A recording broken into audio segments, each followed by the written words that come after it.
Assalamualaikum warahmatullahi wabarakatuh. Waalaikumsalam warahmatullahi wabarakatuh. Iya teman-teman sahabat Rohis, bertemu kembali lagi di podcast kita pada kesempatan kali ini di podcast Rohis Talk, Rohis Check, One Cuci For. Yeay, mantap, luar biasa, Allahu Akbar ya. Alhamdulillah.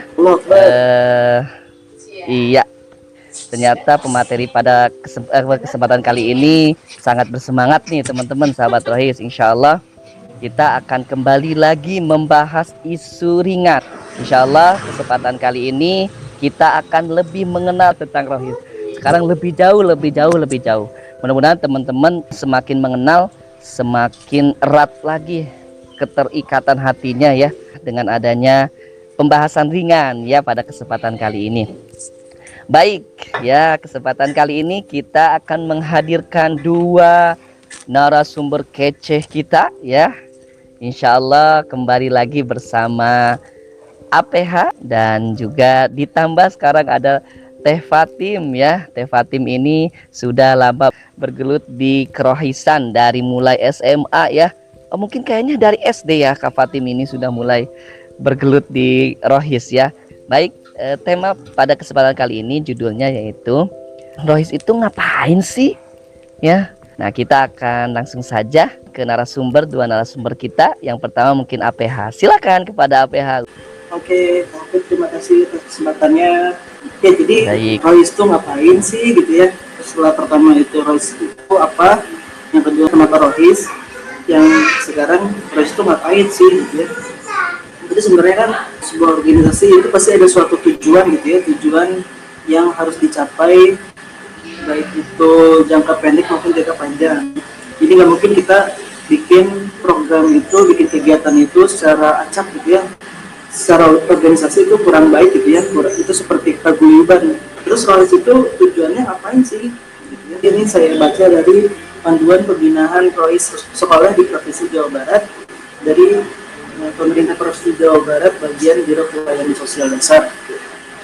Jadi ini dari pemerintah gitu ya. Tujuan Rohis itu adalah mewujudkan barisan pelajar yang mendukung dan mempelopori tegaknya nilai-nilai kebenaran, mampu menghadapi tantangan masa depan dan menjadi batu bata yang baik dalam bangunan masyarakat Islami. Insya Allah sekali ya. Kita itu besar, tidak sekedar untuk meraih dunia semata gitu ya, tapi kita pengen mencapai kesolihan individu, para pelajarnya, sampai ke kesolihan sosial gitu ya, sekolahnya, bahkan di rumahnya, di masyarakatnya gitu. Nah ini ada penjelasannya, jadi ada 5 kata penting. Yang pertama itu barisan pelajar. Ini menunjukkan sejumlah banyak orang memiliki kesamaan visi dan idealisme dan memiliki soliditas yang tinggi. Jadi Rohis itu harus menghasilkan berbagai macam gitu ya pelajar yang memiliki visi dan idealisme yang tinggi dan siap menjadi arus baru perubahan. Itu yang pertama. Yang kedua itu ada kata mendukung. Mendukung ini menunjukkan partisipasi yang pasif gitu ya, yang dapat diberikan bagi dakwah baik dukungan dalam moral maupun material. Sedangkan yang ketiga itu mempelopori. Kalau tadi hanya mendukung gitu ya, ada kebaikan ayo didukung gitu, itu kan pasif gitu ya. Tapi kalau yang ketiganya ada kata-kata mempelopori.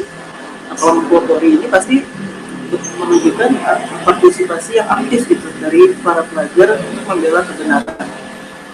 Jadi kalau misalnya ada yang salah nih, pelajar yang pertama kali mempelopori untuk berbuat kebaikan gitu ya, membela kebenaran. Yang keempat itu mampu. Jadi mampu itu ada suatu kemampuan yang bisa dimiliki oleh para pelajar gitu ya, untuk menghadapi tantangan masa depan, mulai itu dari akademisnya gitu ya, keterampilan hidup gitu ya, life skill, maupun kemampuan profesi yang kompetitif di era globalisasi. Pertama di era digital ini pasti generasi Z, generasi Alpha gitu ya, pasti akan lebih banyak bersaing, banyak tadi kompetitif gitu ya. Gimana caranya lebih unggul gitu, makanya Rohis ini bisa membekali para pelajar saat ini. Dan yang terakhir adalah batu bata yang baik bagi bangunan masyarakat Islam. Nah, karena jadi batu bata berarti tersusun rapi gitu ya, kokoh, potensi dan kompetensinya berguna dan bermanfaat bagi masyarakat luas. Sehingga kalau misalnya batu bata kan kalau dicabut satu kan bakal runtuh gitu ya, karena susunannya itu sangat mengunci, sehingga kalau sesuatu yang dicopot maka runtuh semuanya. Jadi batu-batu yang baik. Mungkin itu dari saya, Kak Hafid. Baik, menarik sekali begitu ya dari tadi bahasannya tentang kebaikannya APH ya di Rohis ini begitu ya. Saya teringat tuh ya APH ada di surat Muhammad ayat 7 begitu ya, bahwa Rohis ini seperti itu begitu ya. Intang surullah yang surkum wa yasabit akdamakum ya. Barang siapa yang menolong agama Allah maka Allah akan tolong kita dan Allah akan teguhkan kedudukannya. Dan Rohis itu salah satunya itu menolong agama Allah ya.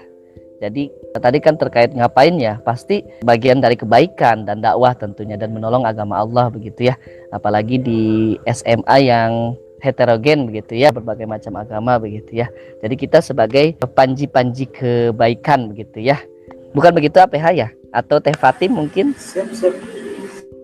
Teh Fatim mungkin ada tambahan begitu ya, pengalamannya begitu di Rohis seperti apa begitu ya? Pengalamannya di Rohis, kalau dulu pas masih sekolah ya, yang pasti berarti PHBI kali ya.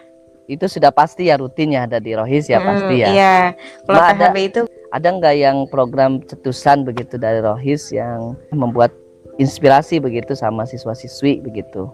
Kalau saya sih kalau ini kebetulan di Rohis juga ya. Ini ada yang sampai menyentuh sampai saat ini, mungkin sekarang medianya beda ya. Ini ada training motivasi biasanya nih ya dari Rohis ini buat teman-teman satu sekolah begitu ya. Bahkan tidak hanya itu, kita juga ngadain rujak party bareng satu sekolah, siapa yang mau ikut ayo gitu kan. Itu luar biasa tuh antusiasnya. Dan biasanya juga sama anak-anak yang cowoknya atau ikhwannya yang hobinya olahraga di Rohis juga ada begitu ya. Kita buat semenarik mungkin. Jadi tidak hanya di Rohis itu kajian, tapi kita ada have fun-nya juga begitu ya. Kalau yang saya rasakan begitu ya sampai saat ini. Kalau misalnya tadi lihat dari pengalamannya Hafid ketika di Rohis dulu ya, berarti itu nunjukin kalau misalnya Rohis tuh nggak strict gitu ya. Iya betul. Iya, Rohis tuh nggak strict, jadi kita bisa bebas berkreativitas untuk membuat kegiatan Rohis semenarik mungkin, sekreatif teman-teman, seinovatif mungkin. Banyak sekali hal-hal yang tidak membetekan tentunya ya, yang membuat have fun kita gitu. Dari APH mungkin closing statementnya, silakan APH. Jadi dari saya untuk ini mengakhiri mungkin intinya tujuan Rohis ini, Rohis itu apain aja itu sebenarnya tidak hanya harapannya ya, tidak hanya didapatkan ketika masih di sekolah aja, ketika masih pelajar aja, tapi justru ketika sudah menjadi alumni kita bisa memiliki keberpihakan terhadap Islam gitu ya. Jadi misalnya masih tersirami jiwa-jiwa Islam ya. Betul. Jadi kalau misalnya ada suatu permasalahan gitu ya, pasti yang dipilih itu yang sesuai dengan nilai-nilai Islam gitu. Misalnya contohnya ada isu LGBT gitu ya. Nah pasti ntar kalau misalnya pelajar itu harapannya bisa, kalau Islam menolak ya berarti kita ikutan menolak. Jadi semuanya itu didasarkan dengan nilai-nilai Islam yang ada. Seperti itu. Betul sekali. Jadi kita ada di barisan umat begitu ya, minimalnya begitu ya, mendukung apa yang didukung kebanyakan oleh umat Islam begitu ya APH ya. Seperti halnya mungkin seperti halnya seekor semut yang membawa air untuk memadamkan api dari Nabi Ibrahim ketika dibakar begitu ya. Jadi kita tahu ya, kita itu posisinya di mana ya begitu. Apa di golongan keberpihakannya ke Islam. Ya, untuk alumni khususnya tuh ya, jangan sampai udah jadi alumni udah Rohisnya juga alumni begitu ya. Baik teman-teman sahabat Rohis, mudah-mudahan teman-teman yang belum terjawab ngapain sih di Rohis, mungkin sekarang sudah terjawab ya teman-teman sahabat Rohis. Jadi mohon maaf sedikit begitu ya podcast pada kesempatan kali ini, mudah-mudahan bermanfaat bagi sahabat Rohis semuanya. Rohis Talk, Rohis Check, 1, 2, 3, 4. Terima kasih kepada pembicara APH dan Kafatim. Kita tutup dengan hamdalah, alhamdulillahirrahmanirrahim. Wassalamualaikum warahmatullahi wabarakatuh. Waalaikumsalam. Waalaikumsalam warahmatullahi wabarakatuh.